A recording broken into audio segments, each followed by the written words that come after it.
होली के शुभ अवसर पर हम हाथ जोड़ के विनती करेंगे कि आप लोग मिल व्यवहार करके अपना होली मनाइए, घर में आराम से खाइए और किसी प्रकार का मदिरा का सेवन मत करिए ताकि समाज में अशांति हो। तो बंद है बिहार में।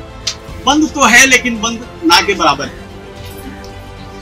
मैं मानता हूं कि बंद है, लेकिन किसी न किसी रूप से इनडायरेक्टली लोग ले ही लेते हैं। सच्चाई है, इस चीज को हम लोग नहीं रोक सकते। यही हमारा संदेश रहेगा, शांति भाईचारा बना रहे।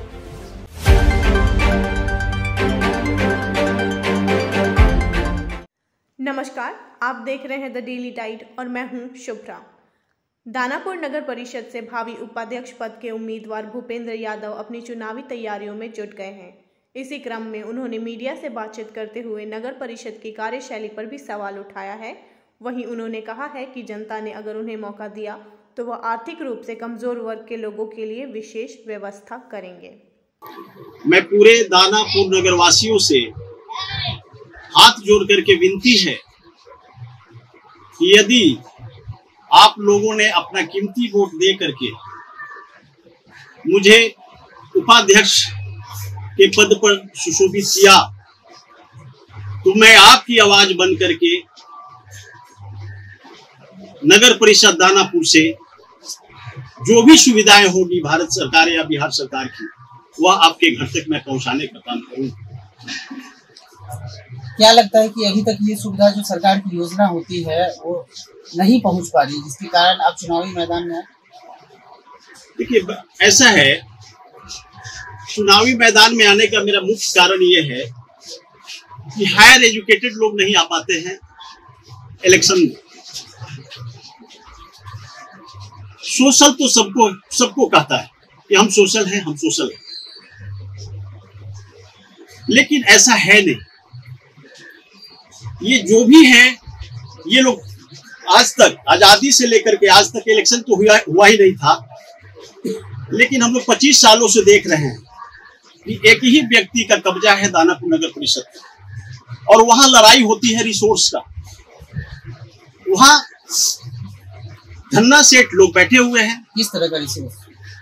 रिसोर्स मीन्स होता है कि संसाधन, मतलब किस तरह का?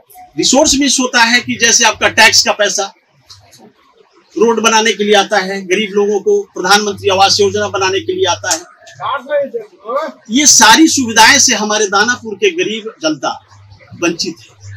वह रिसोर्स का पैसा 32% ये लोग, उसको रंगदारी टैक्स कहिए या कमीशन कहिए, मैं इसको बंद कराऊंगा यदि दानापुर की जनता ने हमें इस बार मौका दिया। कौन ले रहे हैं रंगदारी टैक्स? उसको रंगदारी टैक्स कहिए या आप उत्साह राशि कहिए। कौन लोग हैं इसके पीछे? सारे अफसर हैं, नगर परिषद दानापुर के सारे अफसर हैं। उसमें जो प्रतिनिधि हैं, जो मेन की पोस्ट पर बैठे हुए हैं, उन्हीं लोगों का हाथ। अच्छा, आप डिप्टी चेयरमैन के लिए चुनाव लड़ रहे हैं, क्या लगता है कि ईमानदारी से काम नहीं कर रहे हैं अभी वाले? नहीं कर रहे हैं। 20 वर्षों से हम तो देख रहे हैं, न तो किसी प्रकार की कोई सुविधा, मूलभूत सुविधा नहीं है।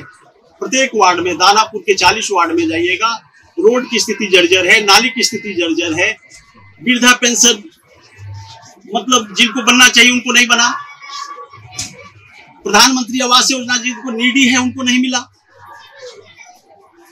नल जल तो देखिए रहे हैं कि वार्ड में जो है डेली जो है ना 10 जगह बाढ़ की तरफ पानी लगा हुआ है। मैं घूम रहा हूं और मैं पीएचडी एसडीओ साहब को मैं बार बार कंप्लेन करता रहता हूं व्हाट्सएप के माध्यम से। तो बनाने के लिए वो आते हैं लोग 15 दिन के बाद, तब तक पता चलता है कि लोग आज भी कीचड़ में हिल रहे हैं। मैं दिखा सकता हूं मेरे व्हाट्सएप पर। ग्रीन सिटी, क्लीन सिटी की क्या स्थिति है यहाँ? देखिए, यहाँ ग्रीन सिटी और क्लीन सिटी हम नहीं समझते हैं कि अभी तक दानापुर में जो 20 वर्षों से शासन किए हैं उनके दिमाग में भी चलता है। वो लोग वर्क क्रिएटर नहीं रहे हैं, वो लोग रिसोर्स के लिए बैठे हुए हैं। जनता की भलाई से, जनता की सुविधा से उनकी कोई मतलब नहीं रहा है। हम तो 2 वार्ड की स्थिति देख रहे हैं। एक वार्ड में मेरा वहाँ घर है, यहाँ भी हमारा घर है। आप इससे पहले आजीविका के लिए क्या करते थे? सर्विस करते थे, बिजनेसमैन थे, और उसके बाद अभी आप चुनाव में आए, क्या करते थे? जी, हम सोशल रिफॉर्मर हैं और हमारा दियारा में जमीन है। तब मतलब अपना खेती, हाँ फार्मर, और हम फार्मर का भी काम किए हैं, ठीक है, और बिजनेस भी किए हैं। बिजनेस में हम अपना कंपनी बैठाए थे, उससे गवर्नमेंट में सप्लाई भी किया था। क्या वजह है कि आप चुनाव में आ रहे हैं? बिजनेसमैन है आप, किसान है। हम चुनाव में आने का मेरा मकसद ये है कि यहाँ के लोगों को सारे मूलभूत सुविधाओं को उपलब्ध कराना, मतलब सोशल रिफॉर्म। सोशल रिफॉर्म, बदलाव बहुत जरूरी है। अगर आपको जनता उप मेयर के पद पे, उप मेयर के लिए ना फिलहाल, जी जी जी, उप मेयर के पद पे आते हैं तो आपकी प्राथमिकता क्या होगी जनता के प्रति? हमारा प्राथमिकता नंबर 1 होगा कि जितने भी झोपड़ी है 40 वार्ड के अंदर में, उनका टैक्स हम माफ करेंगे, और जितने भी बड़े बड़े अपार्टमेंट में रहने वाले लोग हैं उनका टैक्स 3 गुना करेंगे, ताकि उनकी बजट बढ़े और उसका पैसा उठा करके हम गरीबों के बीच में ला करके सारे सुविधा को हम बिखेरेंगे। क्योंकि आपके ऊपर मेयर भी होंगे? मेयर भी हैं, हमारी लड़ाई रहेगी, अच्छाई के लिए लड़ाई रहेगी। और क्या कुछ आपकी योजना है? हमारा दूसरा टारगेट होगा, जो उसमें कॉन्ट्रैक्ट बेस्ड लोग हैं, जो गरीब तबके के लोग हैं, नाली काटते हैं, उनका वो लोग पेट जो काटने वाले लोग वहां बैठे हुए हैं, कहाँ जाएगा? उनको हम परमानेंट नौकरी करेंगे। हम लोग पूरा प्रयास करेंगे, सरकार से मांग करेंगे कि उनको परमानेंट नौकरी सुविधा दिया जाए। 20-20, 25-25 बरस से कॉन्ट्रैक्ट बेस पर कट रहे हैं, उनको 8 से 10 हजार रुपए सैलरी मिलती है।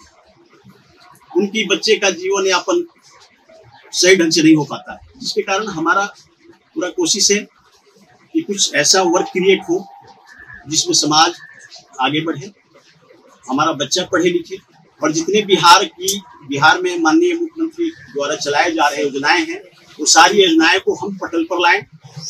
हमारा प्रयास यही होगा कि सारी योजनाएं, जो भी योजनाएं पब्लिक के लिए चल रही है, हम पब्लिक के लिए पटल पर ला करके ही दम लेंगे। ये 5 साल अपना जीवन हम निछावर कर दिए। कितनी बड़ी चुनौती मानते हैं आप? चुनौती बहुत बड़ी है, किंतु प्रयास करने से ही, चुनौती को सामना करने से ही आदमी सफल होता है।